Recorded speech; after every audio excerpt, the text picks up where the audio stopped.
আসসালামু আলাইকুম প্রিয় শিক্ষার্থীরা, আশা করছি তোমরা সকলেই ভালো রয়েছো।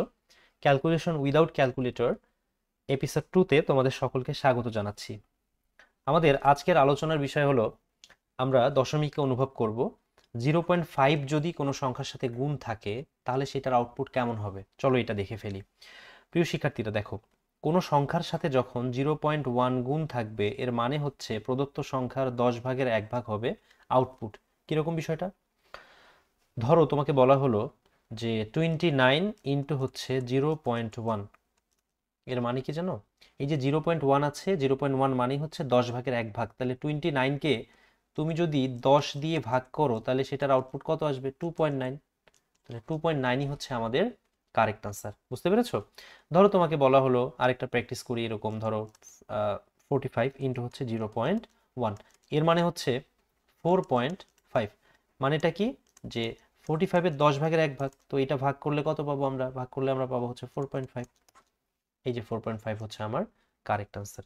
এখন তোমাদের সাথে আমার কথা হলো, যদি এরকম থাকে যে 45 ইন্টু ধরো 0.1 এর বদলে আছে ধরো 0.12, তখন কি হবে?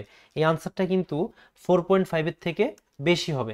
এখন এমসিকিউর ক্ষেত্রে আমাদের যখন ক্যালকুলেটর থাকে না বা ক্যালকুলেশন আমরা ক্যালকুলেটর ছাড়া যখন করতে হয় আমাদের, তখন কি করতে হয়? আমরা তো এক্স্যাক্টলি এই যে 45 এর সাথে যদি 0.12 গুণ করতে যাই তাহলে আমাদের সময় অনেক বেশি লাগবে। আবার একই ম্যাথে দেখা যাচ্ছে একাধিক ক্যালকুলেশন করতে হয়, 2 থেকে 3টা স্টেপ থাকে, তাই না? তাহলে আমরা কি করব বলো তো? আমাদের এক্স্যাক্টলি এই গুণগুলো করার সময় ওইভাবে হয় না। সো তখন আমরা কি করবো? এই যে 4.5 এর থেকে মানটা একটু বাড়াই দিব। তাহলে 4.5 এর থেকে মানটা যদি একটু বাড়াই দিই তাহলে কি 0.5 মানে 5.0 এর কাছাকাছি আমরা বলতে পারি, বা 5.1। ঠিক আছে? তোমরা যদি এটা ক্যালকুলেট করো, এই যে 45 ইন্টু হচ্ছে 0.12 যদি তোমরা ক্যালকুলেট করো তাহলে তোমরা এক্স্যাক্ট যে ভ্যালুটা পাবে সেই ভ্যালুটা হচ্ছে এরকম, এটা আসবে হচ্ছে 5.4 আসবে। ঠিক আছে? এখন চলো আমরা দেখি যে 5.4টা কিভাবে আসে। আমরা যদি এক্স্যাক্টলিও মানটা বের করতে চাই তারপরও আমরা কিভাবে করতে পারি, চলো এটা দেখি। দেখো 45 ইন্টু তুমি কি করবে? 0.1 প্লাস 0.02। ঠিক আছে? দেখো, আর এই যে 0.02 আমরা যদি যোগ করি তাহলে 0.12 পাবো। ওকে, এখন বলো তো প্রিয় শিক্ষার্থীরা, এই 45 এর সাথে কি 0.1 গুণ করতে হবে? তার মানে 45 এর সাথে 0.1 মানে 10 ভাগের 1 ভাগ, অর্থাৎ 4.5। আর এই 45-এর সাথে আমি যদি 2 গুণ করি, 2 যদি গুণ করি, অনলি 2 যদি গুণ করি তাহলে কত হবে? 45 ইন্টু 2 মানে 90। তাহলে সামনে তো আমার 0.02 আছে, তার মানে কি হবে বলো তো? 0.9 হবে। অর্থাৎ আমরা এই যে 0.9 যোগ করে দিব, তাহলে কত হবে বলো তো? 4.5 যোগ যদি আমরা 1 করতাম তাহলে 5.5 হতো, তাহলে 0.1 কম, মানে আমরা কত পাবো? এই যে 5.4।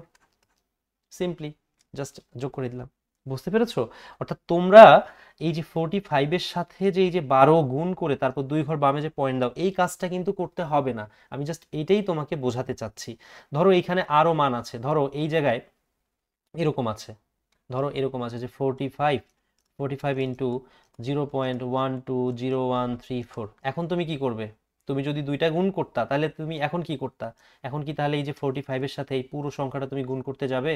ক্যালকুলেটর এমনিতেই ক্যালকুলেটর নাই, তার উপর তুমি যদি এই প্রেশার নাও তাহলে তো তুমি ম্যাথ করতেই পারবা না। কারণ তোমরা জানো যে ভর্তি পরীক্ষা, যে কোনো কম্পিটিটিভ পরীক্ষা, প্রিয় জব প্রত্যাশী ভাইপুরা আপনারা যারা ক্লাসটি করছেন, আমরা জানি যে জব পরীক্ষার প্রত্যেকটা কোশ্চিন 40 থেকে 45 সেকেন্ড সময় থাকে, তাই না? এই সময়টুকুনও থাকে না, 35 থেকে 40 সেকেন্ড সময় থাকে, তাই না? তাহলে এই সময়ের মধ্যে কিভাবে সম্ভব? কোন সূত্র অ্যাপ্লাই করতে হবে, কোন চ্যাপ্টারের ম্যাথ, কি কোন কোন ইনপুট দেওয়া আছে, সেগুলোর উপর বেস করে আবার যেই ভ্যালুটা বের করতে হবে সেই ভ্যালুটা কি, এসব করে তারপর না ক্যালকুলেশন করতে হবে। তাহলে এই প্রসেসগুলো করতেই তো আমার মোটামুটি 10, 15, 20 সেকেন্ড চলে যায়, তাই না? মানে খুবই যদি ফাস্টলি করা যায় তারপরও 20 সেকেন্ড অ্যাটলিস্ট চলে যায়। তাহলে ক্যালকুলেশন আমি যখন এইখান থেকে এটা করতে যাব তাহলে তো আমার আর বাকি এমসিকিউগুলো দাগানো হবে না, তাই না? আমার সামনে এটার উপরে একটা কোর্স আসবে, ইনশাল্লাহ খুব দ্রুতই আসবে, ক্যালকুলেটর ছাড়া সমাধান কৌশলের উপরে একটা কোর্স চলে আসবে। তো এই কোর্সটা আমি আশা করি যে আপনারা সবাই এটা করে ফেলবেন, জব প্রত্যাশী ভাইয়াপুরা যারা আপনারা আছেন। পাশাপাশি তোমরা যারা প্রিয় শিক্ষার্থীরা আছো, যারা একাডেমিক পড়াশোনা করছো এবং ভর্তি পরীক্ষার্থীরা আছো, তোমাদের সবার জন্য এটা অনেক হেল্পফুল হবে আশা করি। তো এখন চলো তো আমরা আরেকটা প্র্যাকটিস করে ফেলি। ধরো যে আছে এরকম যে 60 ইন্টু আছে 0.1, তাহলে 0.1 মানে কত হবে? 60 ইন্টু 0.1 মানে হচ্ছে 6 ভাগের 1 ভাগ, অর্থাৎ 6.0, মানে 6 আনসার, তাই না? আনসার হচ্ছে কত? 6। এখন আমার কোশ্চিনটা হচ্ছে, যদি এরকম থাকে, ধরো যে এরকম আছে যে 60 ইন্টু আছে 0.13, এখন কি হবে প্রিয় শিক্ষার্থীরা বলো তো?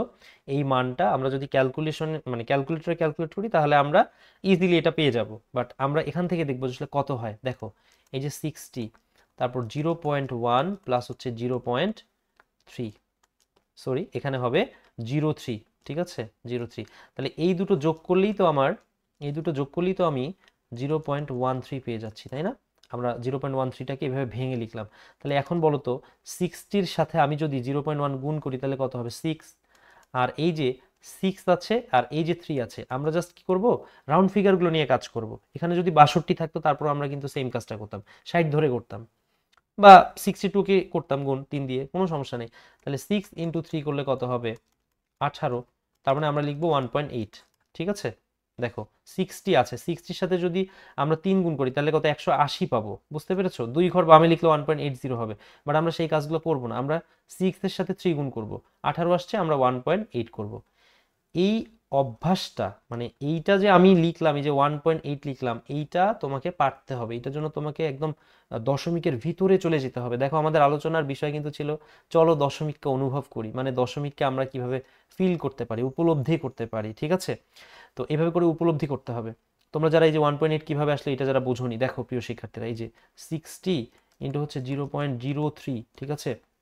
তো আমরা যদি এই যে 3-এর সাথে এই 60কে গুণ করতাম কত আসতো বলো তো? 180 আসতো। তাহলে এই যে 0 পয়েন্ট, এই যে 2 ঘর বামে লিখলে কি 1.80 আসতো না? এটা না করে আমরা কি করেছি? আমরা যা 6-এর সাথে গুণ করেছি 3-কে, 6 ইন্টু 3 করেছি। তাহলে কত আসতেছে? 18। এই 18কে আমরা 1.8 লিখেছি, কারণ আমার প্রশ্নে তো এখানে 1.8ই লাগবে, তাই না? তো এখানে হচ্ছে 1.8। তুমি এদিকে কিভাবে সাইড নোট করতেছো, এটা কি স্যাররা দেখবে পরীক্ষায়? কখনোই দেখবে না। তোমার আউটপুটটা প্রয়োজন, তাই না? তাহলে কি হবে বলো তো? আমরা এখন এটাকে যদি যোগ করি জাস্ট সিম্পলি, তাহলে কত হবে? 7.8, ঠিক আছে? এক্স্যাক্টলি আমরা যদি ক্যালকুলেট করি এটাকে ক্যালকুলেটরে তাহলেও আমরা পাবো হচ্ছে 7.8, ঠিক আছে? এখন ধরো খুবই কম সময় আছে, ধরো যে তোমার 15 সেকেন্ডের মধ্যে এই ম্যাথটা করতে হবে, এরকম একটা বিষয়।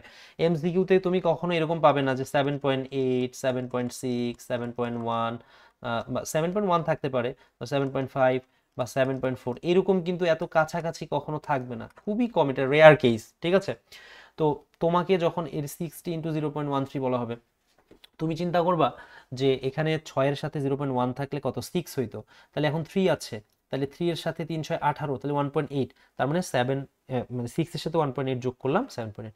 তোমার কিন্তু এই কাজগুলো একটাও করতে হবে না, এই কাজগুলো একটাও করতে হবে না, তুমি একদম মুখে মুখে এটা করতে পারবে। এটার জন্য তোমাদের প্রয়োজন হচ্ছে প্রচুর পরিমাণে প্র্যাকটিস করা, ঠিক আছে? সামনে আমার একটা বই আসবে, খুব রিসেন্টলি একটা বই আসবে ক্যালকুলেশনের উপরে, এই বইটা তোমরা সবাই কিনে নিবে, ঠিক আছে? এই ভিডিওটির ডেসক্রিপশনে এটা লিংক দেওয়া থাকবে। আর আপাতত তোমরা হচ্ছে সামনে যে কোর্সটা আসবে সেই কোর্সটা করে ফেলো, তাহলেই চলবে। আর বই পাবলিশ হওয়ার পর তোমরা হচ্ছে রাইটার পাবলিকেশনের যে ওয়েবসাইট আছে সেখানে পেয়ে যাবে ইনশাল্লাহ, রকমারি প্ল্যাটফর্মে পাবে ইনশাল্লাহ।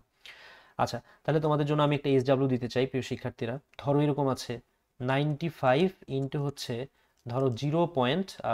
ধরো আছে 12, এটা ইকুয়াল কত হবে? একদম অনেস্টলি করবা, ক্যালকুলেটর ছাড়া, এটা কত হবে এটা করবা, ঠিক আছে? 95 ইন্টু হচ্ছে 0.12। তাহলে আজকের আলোচনা এই পর্যন্তই, শুভকামনা।